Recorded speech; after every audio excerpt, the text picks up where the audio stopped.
Assalamu alaikum wa rahmatullahi wa barakatuhu.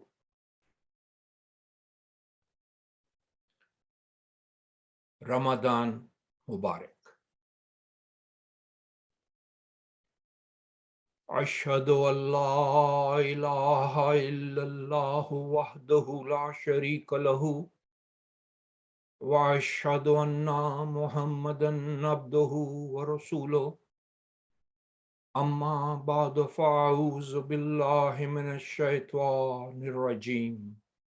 Bismillahir rahmanir rahim.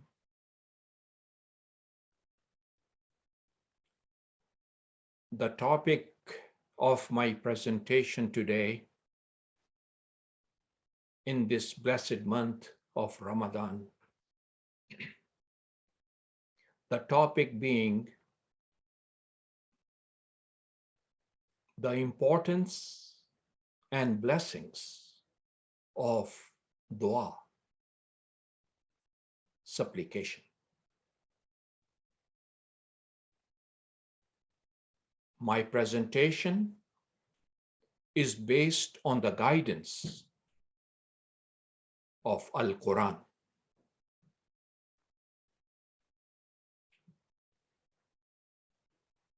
I am going to focus on the Quranic verses and try to explain briefly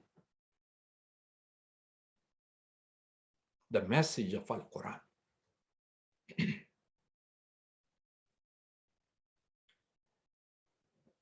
Let me say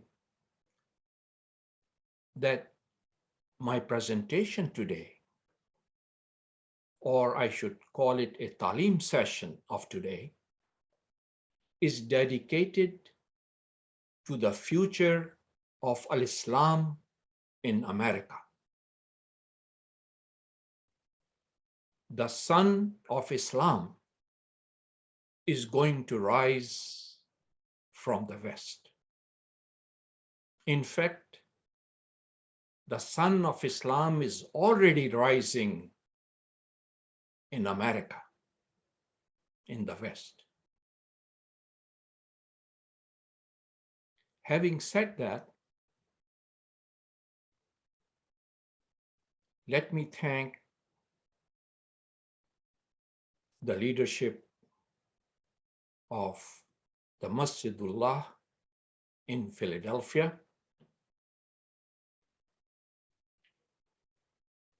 under the leadership of Honorable Imam Warisuddin Muhammad,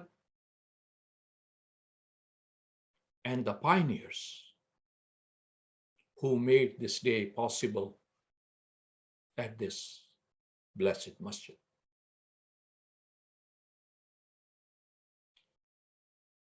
My presentation today is a PowerPoint presentation on Zoom, and inshallah,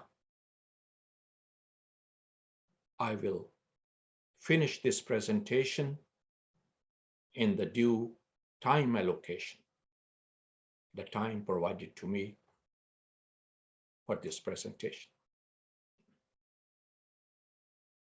Let me share the PowerPoint at this stage. I'm going to share different slides, one slide at a time. Once again, my presentation is based on the guidance provided in the teachings of Al-Quran, Quran al-Kareem, Quran Majid. Let me share the screen at this time.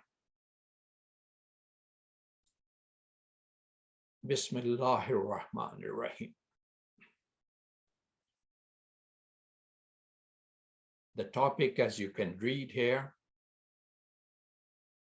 Quranic guidance on the importance and blessings of Duaa, supplication.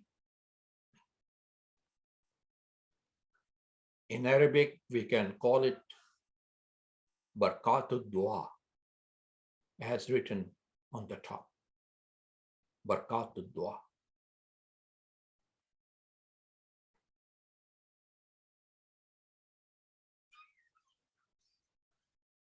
Let me start by sharing a verse of Al-Quran, which is chapter 40, verse 60.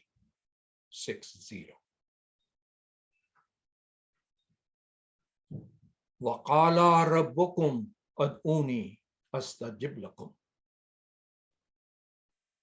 And your Rabb says, call on me, Aduni, call on me, I will answer your prayer.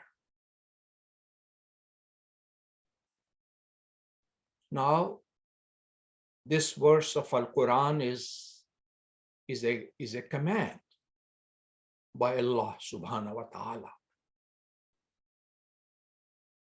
So calling upon our Rabb is Allah's command. It's not optional. It's not an auto-suggestion. It is a command. Once again, the translation being, and your Lord says, your Rabb says, call on me, Ad'uni, call on me, do dua to me, I will answer your prayer. I will answer your supplication. Now the word, Arabic word, Quranic Arabic word, I should say, is ad'uni. The root word is dua. Dua is the root word. Now I am falling back here to the Quranic dictionary by Abdul Manan Omar for the meanings of this root word dua. Now I'm sharing here in this slide few meanings of this root word. First meaning is the meaning of dua, to call upon for help. The second dictionary meaning is ask for. That's the dictionary meaning of the word dua, which is the root word for ad'uni. Ad'uni is the word used in this verse of Al-Quran, as mentioned above. Another meaning is invoke.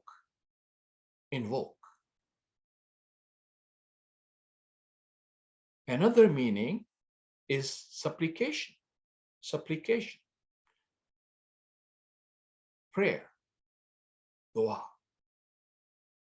So these are the root meanings of this powerful word which has been used in this verse of Al-Quran. وَقَالَ رَبُّكُمْ أَدْعُونِي أَسْتَجِبْ لَكُمْ. And your Lord says, and your Rabb says, call on me, I will answer your prayer. Now, very powerful verse. Short verse with two major messages. The first message is a command. Allah subhanahu wa ta'ala is saying, call on me, do dua to me, ask help from me, invoke me when you are in need of something. Do supplication, prayer to me. That's a command. In the second part of this verse, it says, if you do dua to me, I will answer your dua. I will answer your prayer. So that's the promise by Allah subhanahu wa ta'ala. So the first is the command, and the second part of this verse is the reward or the promise by Allah subhanahu wa ta'ala. What's the promise? Allah says, I will answer your prayer.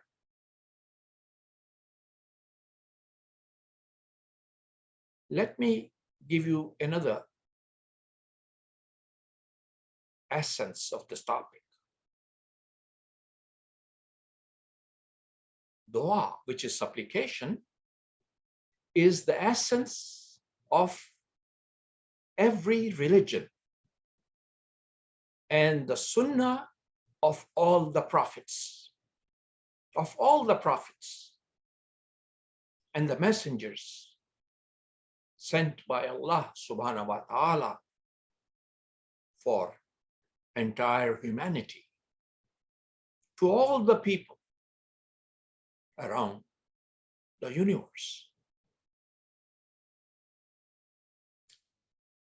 Moreover, dua is the believer's weapon and the mainstay of our iman, of our faith. So, if we want to make use of this weapon, we should learn how to use it, when to use it, and what to expect if we use this weapon of dua in the right way, with the right etiquettes, with the right approach. So dua is the believer's weapon and the mainstay of our iman as Muslims.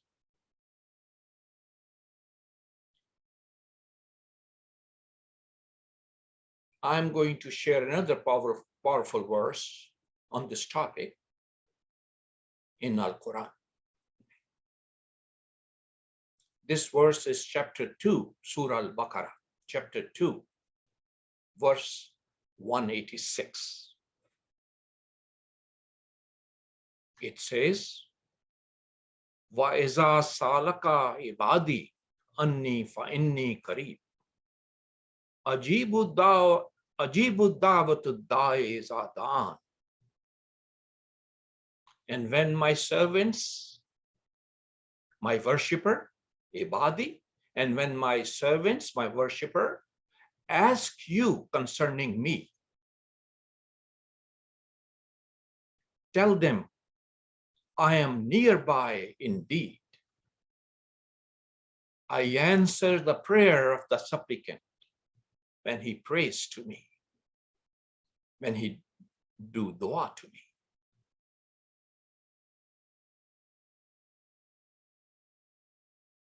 So what a promise, what a command, and what a promise. The word which has been translated here as my servants, the Arabic word used here, the Quranic Arabic word used here is ibadi, which can be translated as my servant or my worshipper. And when my worshipper asks you concerning me, ask you mean ask Muhammad sallallahu alaihi wasallam. And when my servant, my worshipper, ask you, O Muhammad sallallahu alaihi wasallam, concerning me, tell them, I am nearby indeed. I'm not far off. I'm very near to you. I'm very near to the servant, to the worshipper, when he prays to me. And then it says, Ajibu da'wat da'i iza da'an. I answer the prayer of the supplicant when he prays to me. When he does dua to me, I answer. I answer the prayer of the supplicant when he prays to me.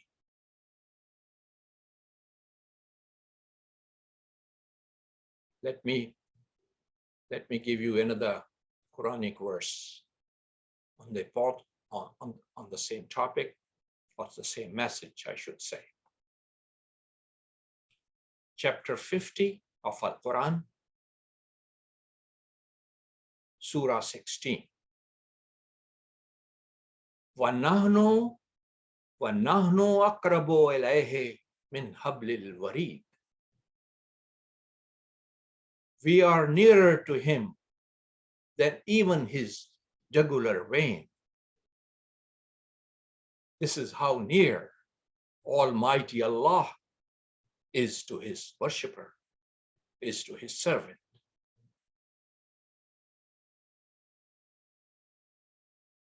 Allah subhanahu wa ta'ala is reminding us again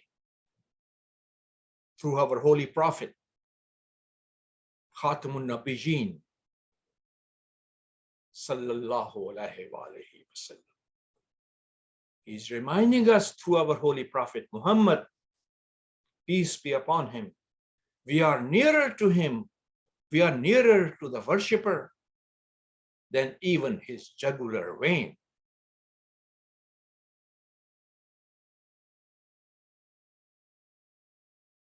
This is how Allah subhanahu wa ta'ala is explaining to us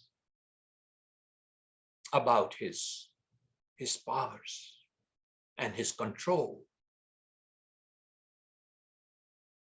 over his creation. We are nearer to him than even his jugular vein.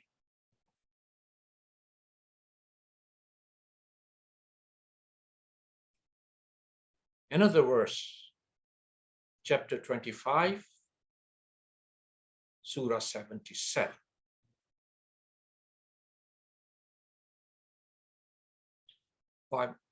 Ma yaba bikum rabbi lala du'aukum. My Rabb says, sorry, my Rabb will not hold you to be of any worth if you do not call on him in your dua, in your supplication, in your prayer.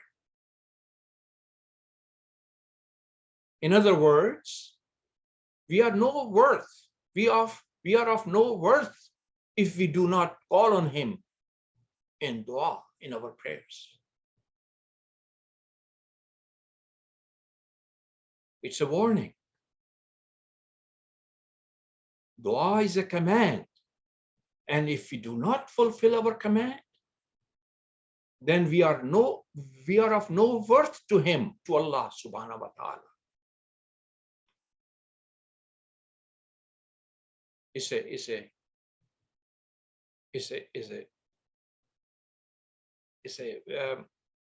How I should express. It's a warning. It's a warning. My Lord will not hold you to be of any worth if you do not call on him, on Allah, in your prayers.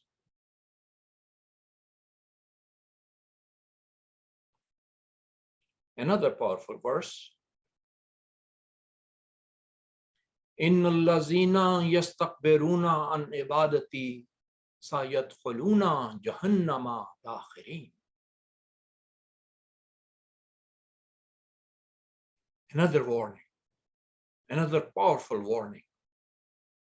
Translation, it says, but those who wax too proud to worship me. Dua is a worship, is part of worship. Allah subhanahu wa ta'ala is telling us, but those who wax too proud to worship me will surely enter Jahannam, humbled and despised.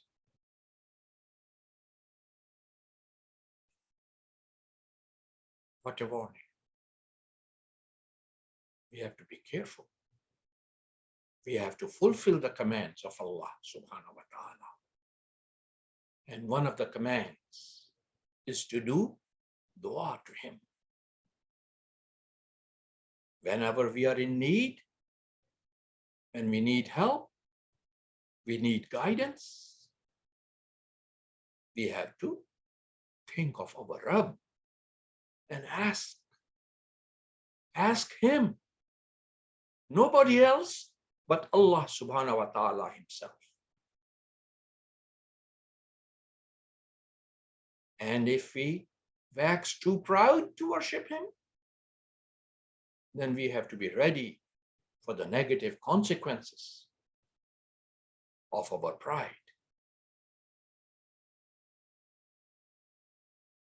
Chapter 40, this is chapter 40, verse 60.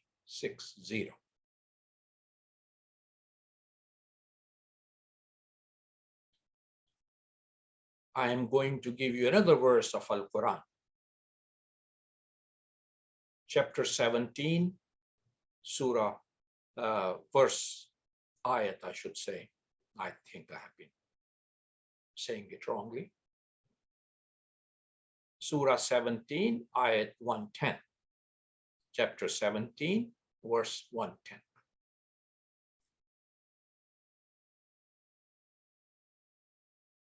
This particular verse is teaching us the etiquettes and code of behavior in our dua, in our supplication. What a mercy. What a mercy of all merciful, the most merciful God, Almighty Allah. He not only commands us, he not only rewards us if we fulfill the command, but here in this verse, Allah subhanahu wa ta'ala is teaching us the etiquettes and code of behavior in our supplication.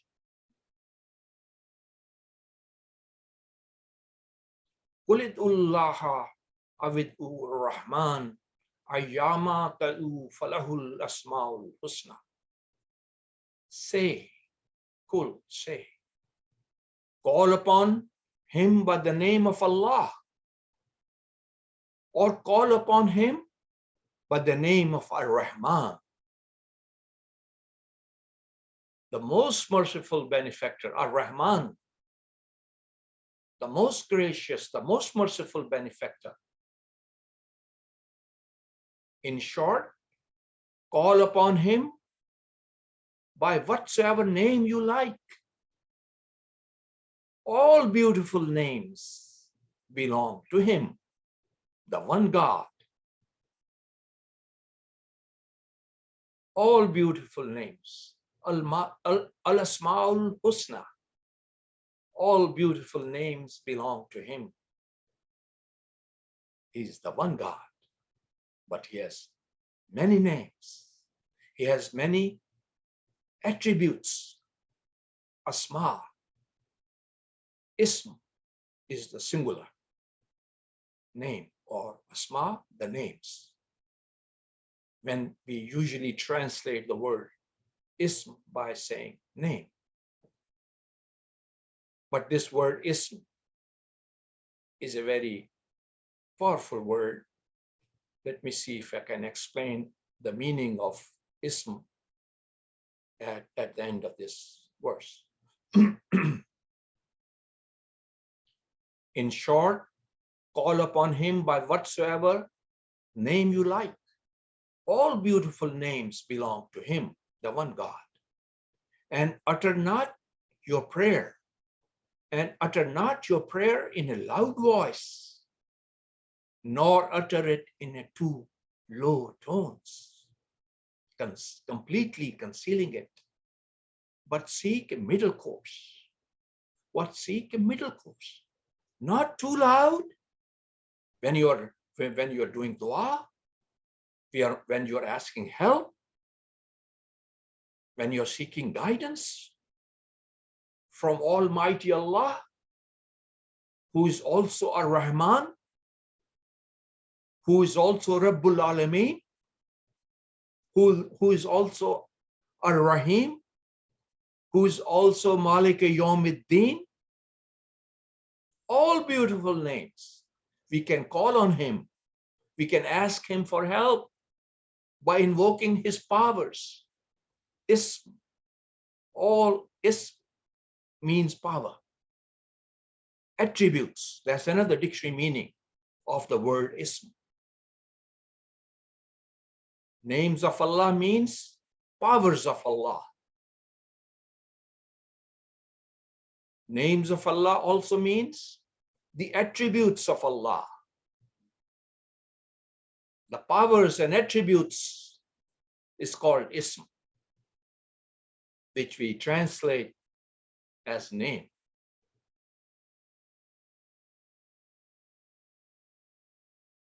So I reflect one more time for myself and for all of you, inshallah, by repeating and reading this verse again.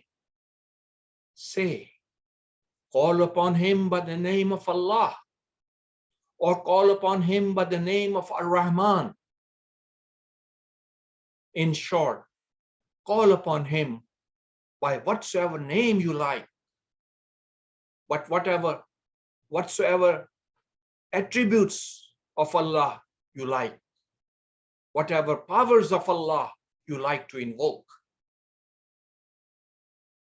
Call upon him by whatsoever name you like, whatever powers you like, powers, invoking powers of Allah. Allah has many names, Allah has many powers, Allah has many attributes. All beautiful powers and names and attributes belong to him, the one God. And then Allah subhanahu wa ta'ala is telling us that your etiquettes should be that when we call upon him, when we do dua to him, Allah subhanahu wa ta'ala telling us in this verse, he says, utter not your prayer, utter not your dua in a loud voice, because he is nearby. He is very near to us. He is more near than even our jugular vein. So why we have to talk so loud when we do dua? He says, and utter not your prayer in a loud voice, nor utter it in a too low tones. That's the etiquette. That's the beauty of doing dua. But seek a middle course. Middle course is the best course. Let me share another powerful verse.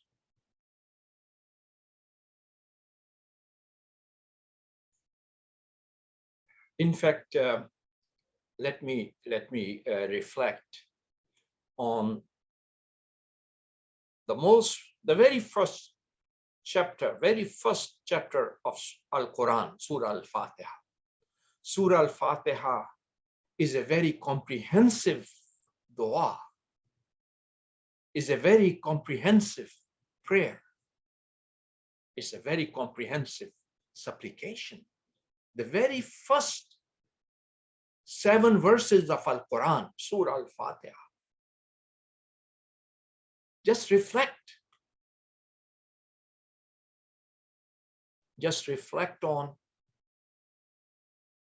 the concept and the meanings and the arrangement of Surah Al-Fatiha. How these 7 verses have been arranged by Allah subhanahu wa ta'ala for us. And we have been commanded to repeat these 7 verses of Surah Al-Fatiha in all our formal prayers, the rituals, the formal prayer. As-salat, aqimus salat, as we are commanded, is the command for the ritual prayers. That at least 5 times, which we pray 5 times in a day. Those ritual prayers, the word used in Al-Quran is as-salat. When it says aqimus salat. So in salat, in our formal prayers, Surah Al-Fatiha is the very first dua is the very first supplication. When we start our salat, formal prayer, we start with Surah Al-Fatiha.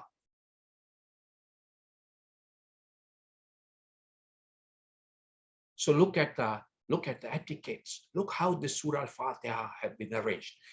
I'm just thinking of this, if you don't mind.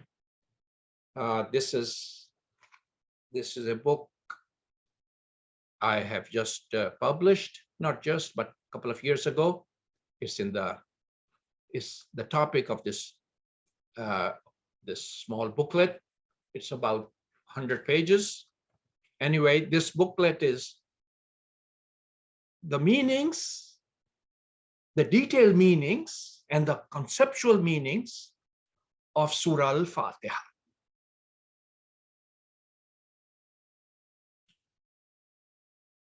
Very powerful. Surah Al-Fatiha is the perfect prayer, is the perfect dua.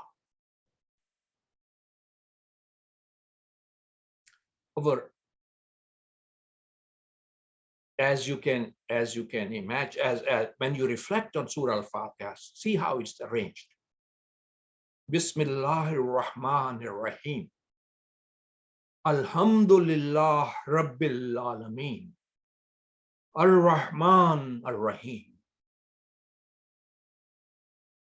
So when we recite Surah Al-Fatiha in our prayer, it's not a direct petition to Allah subhanahu wa ta'ala, but it starts with hamd. Alhamdulillah Rabbil Alameen. When we are reading Surah Al-Fatiha in our salat, and every prayer and every supplication should begin not with petition to Allah subhanahu wa ta'ala. Instead, we should start our dua with Allah's hamd, Allah's glorification. Alhamdulillah, all perfect and true praise and glory belongs to Allah alone. This is the start of our dua. This is the start of our supplication. That's the etiquette. Allah subhanahu wa ta'ala is teaching us the etiquette on how to do dua. He says, you should remember me. You should remember your God, Allah subhanahu wa ta'ala is full of glory. All perfect prayer, all perfect glory belongs to Allah alone. All perfect and true praise. That's hamd. Glory is one translation of the word hamd. Another dictionary meaning of the word hamd is true praise. Let me say, perfect and true praise is hamd. Hamd means a praise which is not only true praise, but also a perfect praise. That's the meaning of the word hamd. We usually translate Alhamdulillah, all praise belongs to Allah. That's fine. If you go a little deeper on the meanings of Alhamd, and you consult the dictionary meaning of the word hamd and inculcate that meaning in your understanding, then it means all perfect prayer, all true prayer belongs to Him alone. Alhamdulillah, alone to Allah. Praise can be false. We know that. Sometimes we praise somebody and we really don't mean when we praise. In our daily lives, especially when the praise of that person is not in our heart, we do not have the true feeling for that person, praiseworthy feelings, then we sometimes wrongfully, which we should not, praise that person, and that praise can be false. And if the praise is false, that is not hamd. That is not hamd. Hamd has to be true praise. Alhamd, perfect praise. Didn't say hamd, it said alhamd. Al is the emphasis. Perfect. Al Rasul, the perfect messenger. Alhamd, the perfect praise belongs to Allah alone. That's how our prayer should begin. Alhamdulillah. And then we should recognize Allah's powers and his attributes. That is what is mentioned. Next 4 powers mentioned in Surah Al-Fatiha. Alhamdulillah Rabbil Alameen. He's the Rabbul Alameen. That's the first attribute. He's the Rabb. He's the creator. Rabb. He's the creator. He's the nourisher. He's the sustainer. He's the guardian evolver to perfection. These are the meanings of the word Rabb. One word, 2-letter word, Rabb. Look at the meanings. Dictionary meanings, I'm quoting you dictionary meanings of the word Rabb. Rabb means he is the creator, he is the nourisher, he is the sustainer, he is the guardian evolver to perfection. Look at the attribute. Look at the name, Rabbul Alameen. He is the Rabb. So after we glorify Allah subhanahu wa ta'ala by saying Alhamdulillah, then we invoke his names, his powers, his attributes. Al-Asma'ul Husna, the beautiful names. What are those names? What are those powers? What are those attributes? First one mentioned in Surah Al-Fatiha is Rabbul Alameen. He is the Rabb of all his creation. And then next attribute, Ar-Rahman. He is Ar-Rahman. He's not only Rabbul Alameen, he is also Ar-Rahman, the most gracious, the most merciful benefactor. Ar-Rahman. He's Ar-Rahman. That's his name. That is Allah's name. That is Allah's power. That's Allah's attribute. Ar-Rahman, he's Ar-Rahman. He gives us, so he gave us so much without our asking. Even before our supplication, he gave so much to us. He gave us the sun, the moon, the stars, the wind, Allah's creation. Look at his creation. How much minerals, water. Al-Quran is given to us by Ar-Rahman. Our Holy Prophet Muhammad, Khatmun Nabiyyin sallallahu alayhi wa sallam, did not ask for Al-Quran. He did not even pray, did not even do dua for Al-Quran. He was granted Al-Quran. He was given by Ar-Rahman without his efforts, without his prayers. That is called Ar-Rahman, who gives us without our supplication, who gives us without our asking. He didn't give us the sun, the stars, the moon because of our supplication, because of our prayers, nor because of our efforts.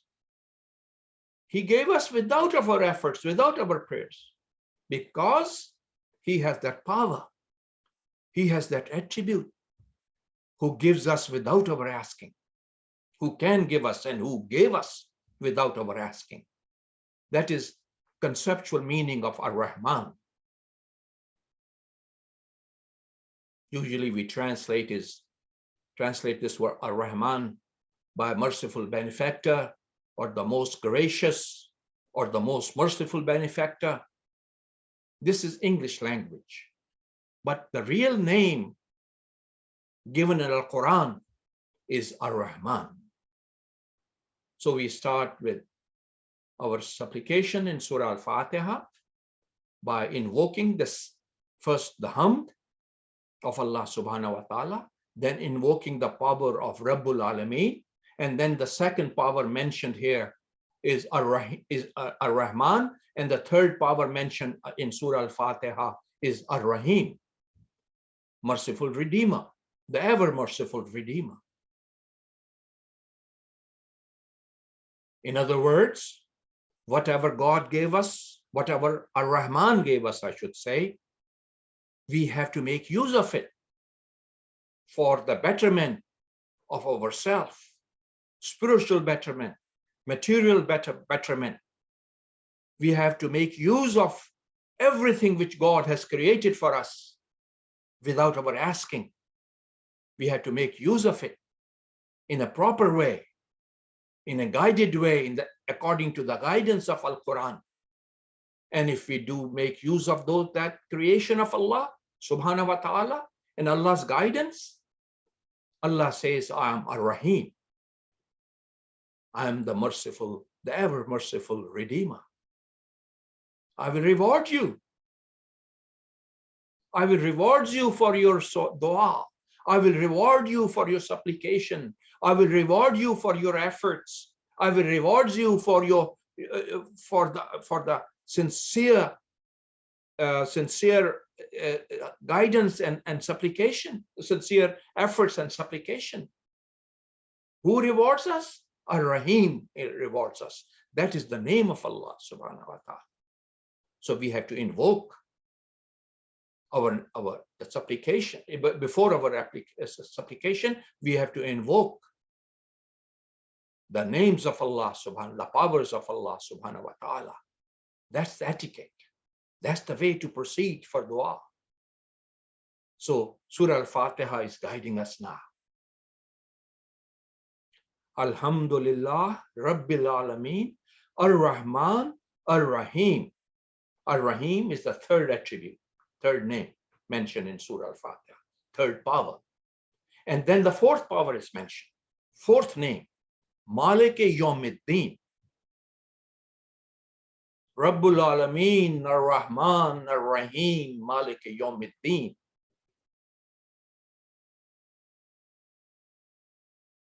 That's the way to do dua. That is the way to start our salat, our formal prayers, by reciting Surah Al-Fatiha. And then look what is next in Surah Al-Fatiha.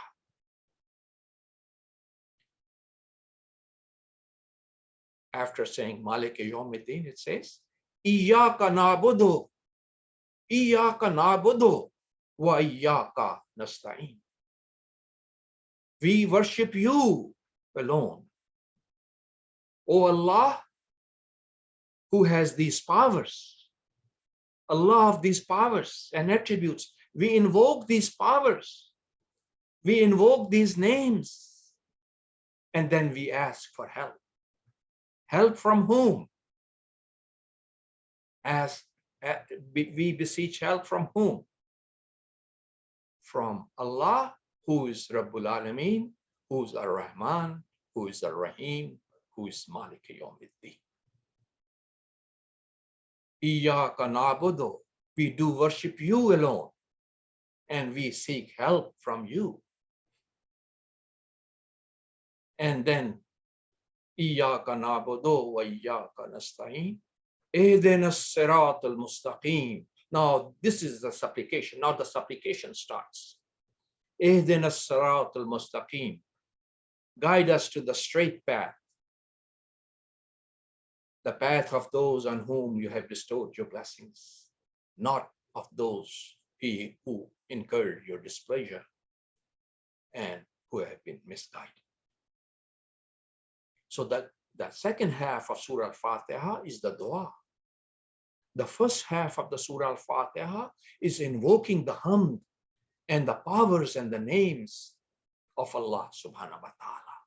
And in the middle verse, there is half the verse is recognizing the powers, and the second half of the verse, Iyyaka na'budu wa iyyaka nasta'in. Iyyaka nasta'in, the second part of this verse, is seeking the help.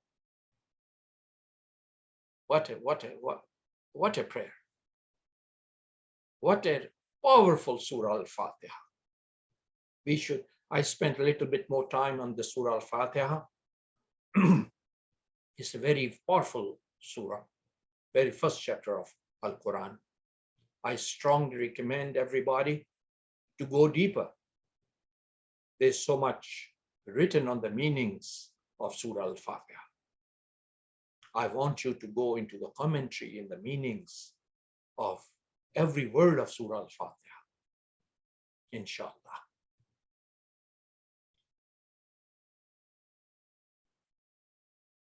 This tells us the importance of Darûd in our supplication. That's another aspect of the etiquettes.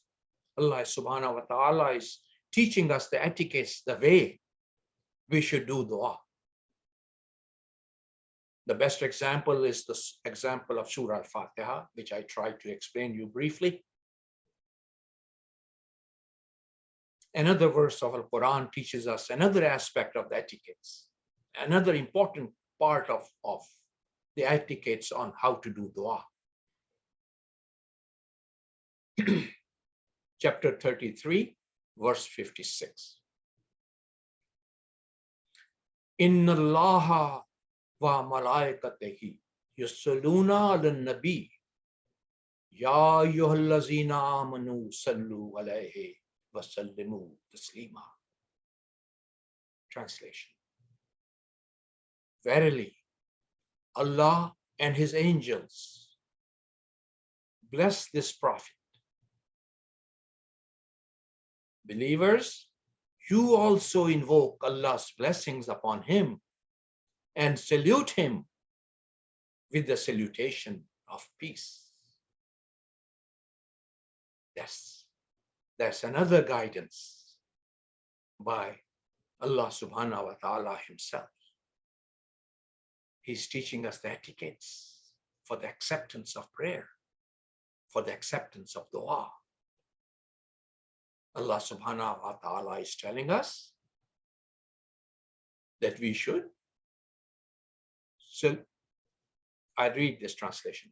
Verily Allah and his angels bless this prophet Muhammad sallallahu alaihi wasallam.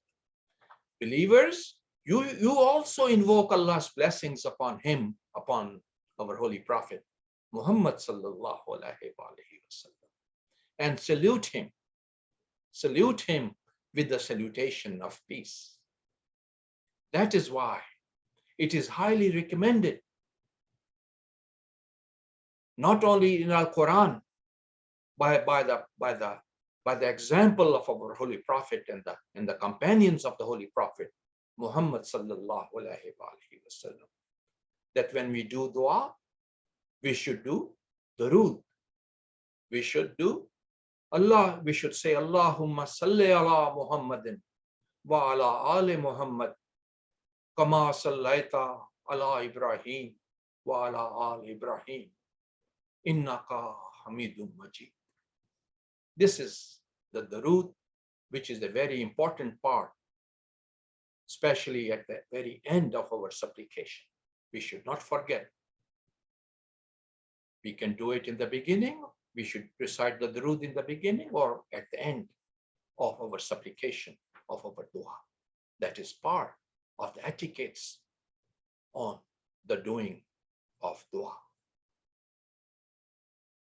Allahumma salli ala Muhammadin wa ala ali Muhammad kama sallaita ala Ibrahim wa ala ali Ibrahim innaka hamidum majid. Allahumma barik ala Muhammad wa ala ali Muhammad kama barakta ala Ibrahim wa ala ali Ibrahim innaka hamidum majid. Okay, let me stop here. I will pick up the second part of my presentation after this short break, inshallah.